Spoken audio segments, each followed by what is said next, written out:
Hey y'all, so I'm back with another video. It's your girl Coach T, or Coach Royalty, or Tiara, whichever one you want to call me. So yes, y'all, this is going to be another quick video of me showing you all how I design another sublimation shirt using Canva. Canva, this is my girl. I do use some Photoshop towards the end to add like different effects to my picture just to make it more enticing, or not to my picture, to my design just to make it more enticing. But yes, y'all, Canva have everything right here while I'm designing. So this is what I have been using. I use Photoshop as well, but like I said, Canva's that girl.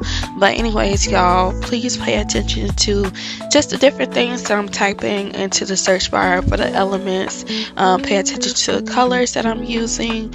I do like to add in the picture of the graduate of the person just to have an idea of what it is that I'm going for.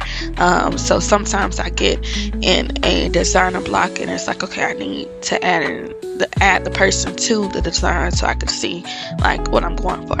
But yes, I hope y'all enjoy. If y'all have any questions or concerns, please feel free to let me know in the comments. Also, make sure that you check out my other videos to see how you can go about cutting, slicing, and so forth. But yeah, also let me know what other videos y'all would like to see me do.